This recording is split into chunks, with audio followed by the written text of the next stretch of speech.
What's going on, Lock Talk family? It's your boy Jason, and we're here to break down the MLB slate on September 17th. And hey, if you watched yesterday's video, you absolutely cashed out. You swept. We had the Falcons plus 5.5.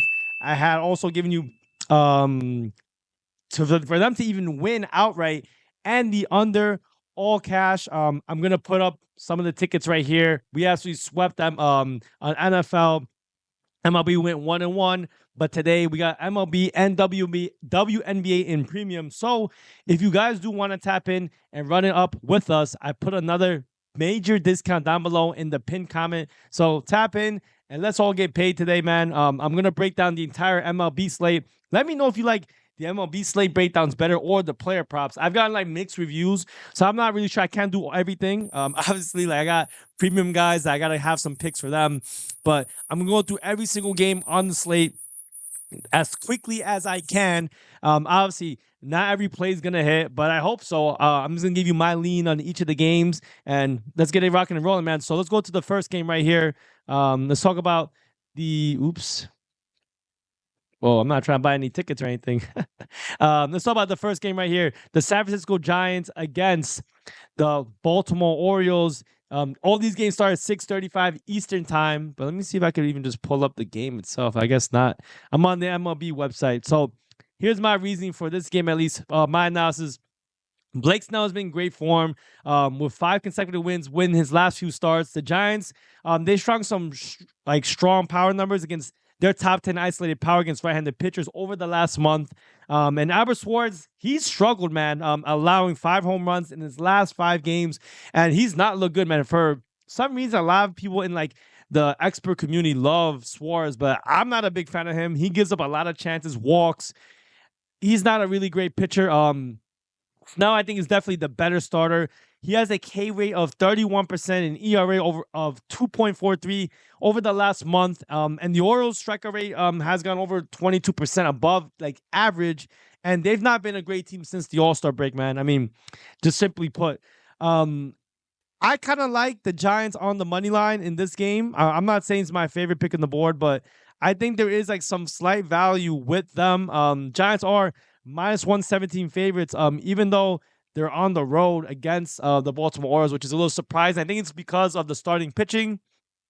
But yeah, man, give me the Giants against the Orioles. I know it's a pretty contrarian, even though they're favorites, it's a little bit of a contrarian pick. But let's talk about the next game. All right, so on the next game on the board, we have, oops, let me pull it down right here. Let's see. I'm going to talk about this game right here. The Atlanta Braves against the Cincinnati Reds. Again, on 6:40 Eastern time start. From my standpoint, I don't see a starter for the Braves. Honestly, they just played the Dodgers, got whooped by the Dodgers. We had the Dodgers first 5. Didn't do that good. Their bullpen blew up, and they have one of the best bullpens in the MLB. But, I mean, I will also say this. Freed did get touched up by the Dodgers. He gave up 3 earned runs or 4 earned runs. So they were playing from behind almost the entire game. Cincinnati Reds will have Brandon Williamson. So Williamson's pitched well. He has an expected ERA around of the 4s. So that means there's probably some regression in his numbers. But the Braves offense ranks top 10 OPS and isolated power in the last month. So they have somewhat of an edge. Obviously, playing Cincinnati is dangerous because it's a batter-friendly ballpark. Braves bats have been pretty good though. 0.775 OPS, 0.177 isolated power. They rank top 10 against left-handed pitchers, and Williamson is a left-handed pitcher. So I kind of like the Braves. You probably have to play them on the run line because I believe their money line is pretty steep. Let's see. Their money line is Braves are minus 145 on the money line. Maybe you could do it. I see that's what the best odds I see. So if you want to lay the juice, I mean, I don't blame you, but you might have to do run line until I get I'm sorry, right here. Holmes is the starting pitcher. I don't know. I would probably skip this game, but if I was to make a pick, even though I didn't do too much analysis on Holmes, I lean the Braves just how good with their bats have been. But I'll say this, the Reds' bats have also not been terrible either. I mean, you saw them in that Twin series. They had some games where they absolutely crushed it. So I'd be careful on that game, though. All right, the next game, let's talk about, no particular order, the Minnesota Twins against the Cleveland Guardians. Zebby Matthews versus Gavin Williams. So Williams on the Guardians has been poor at home, man. Rocking a 7 ERA, 0-6 in his last 6 starts at home. Matthews, he hasn't been too much better either, but he's been doing a little bit better as of late. Guardians have loved every single game Gavin Williams has played since his few home starts. Matthews has allowed 9 earned runs in 1 bad start, but since then, he's done a little bit better. Even with all that being said, I would lean with the Minnesota Twins on the money line. I don't love Gavin Williams. The Twins, obviously, they haven't not been as good of a hitting team as of late, but I do think that they have a slight starting pitching edge. The Cleveland bullpen blew up the other day. They gave up that game. So I mean, yeah. Actually, no, I'm sorry. The Guardians won yesterday. Pablo Lopez did well enough to continue that lead, but the Guardians bullpen pulled through. So yeah, I mean, I would maybe look at maybe the first 5, but I like the Twins in the money line if I had to pick a side. All right, next game. Let's go no particular order. Again, the Boston Red Sox against the Tampa Bay Rays. We got Nick Pivetta on the Red Sox versus Shane Baz. So Baz is slightly favored in this game. It's pretty much almost a pick 'em. I believe the Boston are minus like 120 on the money line.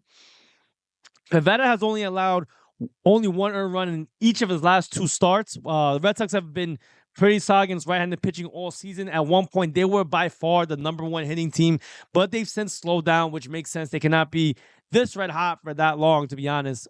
Red Sox still ranking in the top 15 in a lot of advanced metrics. Pivetta has had 14 strikeouts in his last 2 starts, showing that he's been able to strike guys out. So I like the Red Sox on the money line. I think they can get to Shane Baz, who's been okay. I think Nick Pivetta has also been playing a little bit better. It's a pitcher-friendly ballpark, but I do think Red Sox do have the edge here on the batting side and even on the pitching side to a certain extent. All right, in the next game, let's talk about the Washington Nationals against the Mets. I just want to make sure I didn't skip this Dodgers game. Oh, I'm sorry. Let me talk about this game right here. The Dodgers game. Los Angeles Dodgers against the Miami Marlins. Dodgers are traveling again. This will be their, I believe, their 5th road game after the Atlanta series. They just got the win there. Bobby Miller against Darren McCall. Miller on the Dodgers side has been posting ERA over 8 in his last 2 starts, allowing 13 earned runs, while McCall, I don't know how to say his name, has shown some improvements, winning Miami's last 2 starts. So they've been winning with him.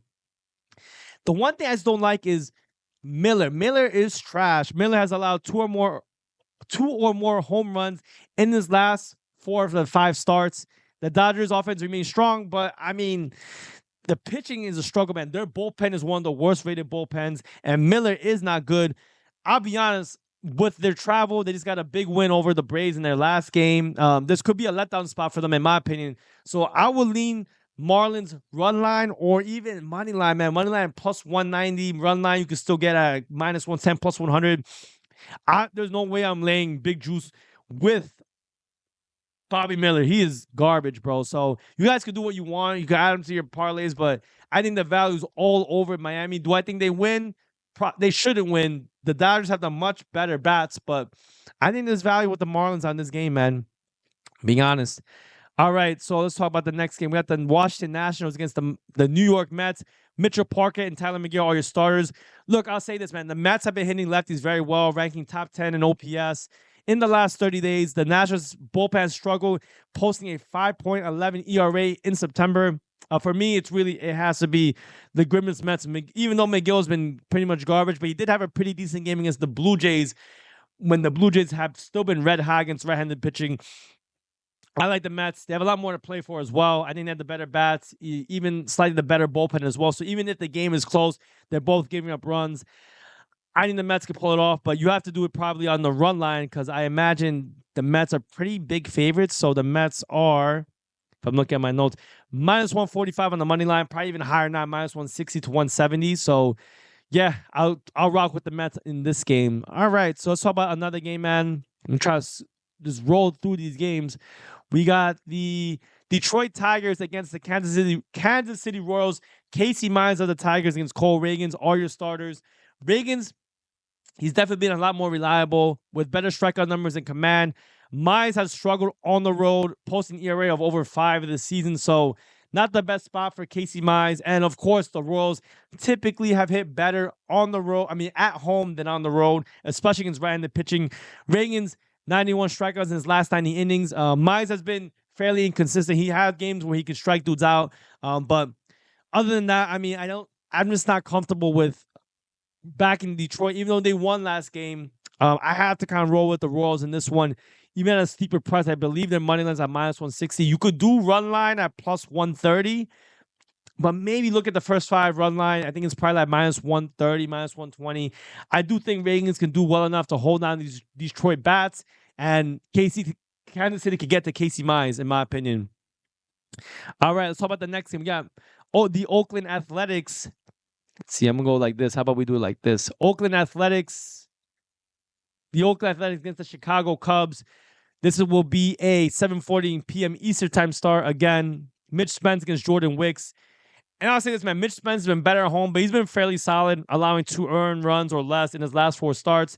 Wicks has struggled, giving up 7 earned runs in his last start, but, I mean, that was I believe, in Coors Field. So, Cubs, however, have lost 4 of Wicks' 5 last appearances, while the Athletics offense has been underperforming, man. They were red hot last month. We were backing the A's in so many ways. But, I mean, look, in this game, I'm going to be honest, I'm going to have to roll with the Athletics. I like the Athletics in this game on the money line. I believe it's a pretty decently close odd game if I look. Yeah, Athletics actually +120 on the road. There's no way I want to lay juice with Jordan Wicks. Hell no. So I think the value's all over the Athletics. Granted, I will say the Chicago Cubs have been red hot against right-handed pitching, and Mitch Spence has not been the best on the road. So I also kind of looking at the over as well. But if I was to pick a side, I think there is value with the Athletics. I think they can definitely get to the Cubs and that weak bullpen as well. All right, let's see. So I just talked about that game. Let's see. The next game we got is the Phillies against the Milwaukee Brewers. So Wheelers has been an ace for the Phillies. Said obviously the big name, just like Aaron Nola, but Montas had a career outing last time. 8 strikeouts in his last game in a 6-inning shutout. Milwaukee's been good at home. They're up 13 games when batting at home. Brewers bullpen ranks 12th in xFIP, and Wheeler has a 27% strikeout rate. I'll be honest, man. Montas has been a fave for me, but he's been doing pretty good. I'm kind of leaning Brewers on the money line or even the under in this game. I think Montas. Look, man, I mean, the Phillies bats are super dangerous. I wouldn't be surprised if they woke up and blew him up, but I do think there is value with the Brewers at +130. I don't see where the over-under is on this game, but those are 2 areas that I will look on this game. All right, the next game we're going to talk about is the Pittsburgh Pirates against the St. Louis Cardinals. We have Bailey Falter against Lance Lynn, 2 pitchers that I do not like, but Falter had a strong start, but struggles on the road with a 4.73 ERA. Lance Lynn, he's been solid at home, 5-0 record, and a 3.3 ERA. So Cardinals actually been hitting pretty well. They rank top 10 OPS against left-handed starters in the month of September. And Lance Lynn has done pretty good, man, pitching at home with decent strikeout numbers. I mean, I kind of got to roll with the Cardinals on the money line. I think the value's with them. I mean, is Lance Lynn my favorite pitcher to back? Absolutely not. But I do think at -110, +100 is kind of a pick-em game. I do think Lance Lynn's a little bit better, and the bats are a little bit better. It's a tough one, though. It's a flip-flop type game for me. But let me go with the home team in this one, the St. Louis Cardinals. All right, man. I think we're kind of flying through these, so let's keep on rolling through it, man. If you've been liking this content, man, make sure you leave a comment. Let me know what you think. What games are you guys rocking with? And make sure you go to that pinned comment down below and hit that subscribe button, guys. We're trying to run it up on YouTube. I want to get to 1,000 subs so I can constantly come up here and keep on dropping these gems. But all right, next game, we got the Blue Jays against the Texas Rangers. Chris Bassett against Nathan Eovaldi.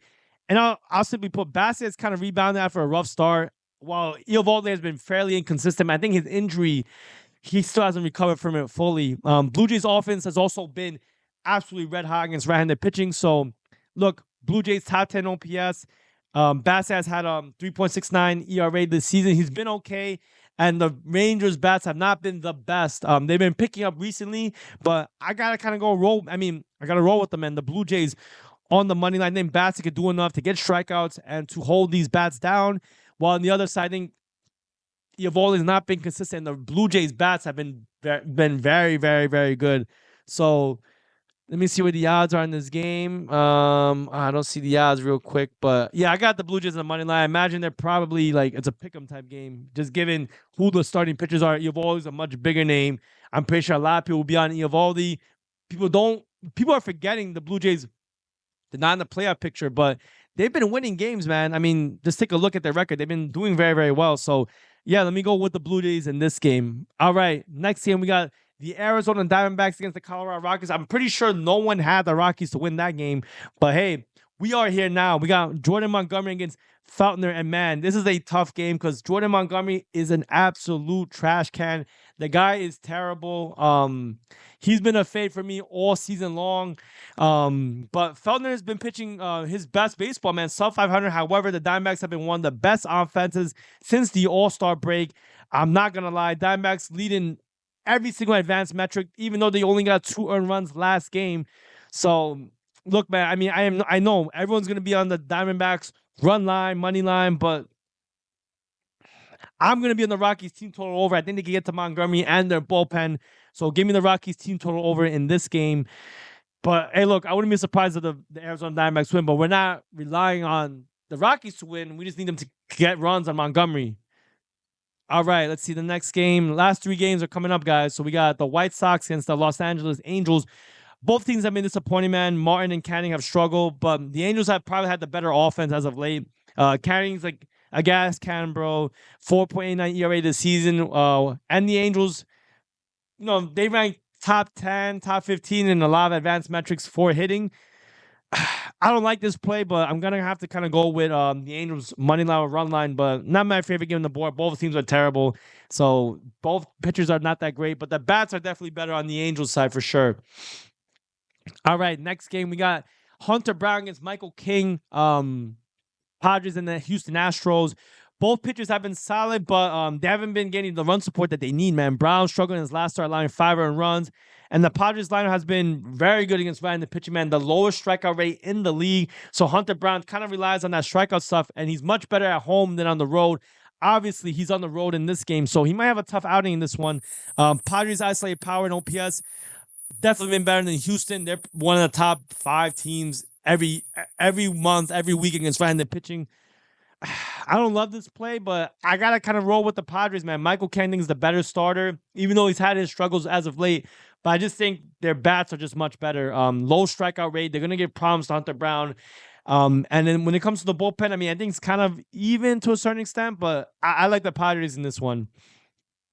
All right, in the last game, man, my New York Yankees against the Seattle Mariners, bro.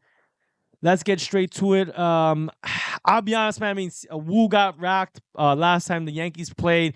And Gil, I mean, he's looked okay, but the Mariners have actually kind of been picking up the hitting. In this game, it's a tough one for me, but I'm going to roll with the Mariners at home. I think Wu could step it up in a bounce back type game, and they can get to Gil as they've had better hitting numbers. I believe the odds on this game aren't the best. Let me see. Yeah, I don't see the let me go on another site. Hold on. I'm gonna go on just to check because my Yankees. I want to see where they got these guys, but I don't think I believe the Yankees are likely the big favorite in this game. So the Yankees. Oh, actually, Yankees minus 115, minus 120. It's a pick 'em almost. Same thing with the Padres games. A pick 'em. So yeah, man, I'm gonna roll with the value. I think there's value on the Mariners. The books have it like this for a reason. I think Wu's actually the better starter over Gil. And I think Gil could get touched up. And not only that, but the bullpen, bro. The Yankees bullpen. If we don't make it, if we don't get far in the playoffs, it's gonna be because the Yankees bullpen is terrible, bro. So let me rock with the Seattle Mariners on the money line plus 100. And yeah, guys, thank you so much for watching to the very end. If you guys do again want to tap in for the daily, go on that pin comment, get yourself a discount, and let's get it rocking and rolling, baby. I'll see y'all in the next one.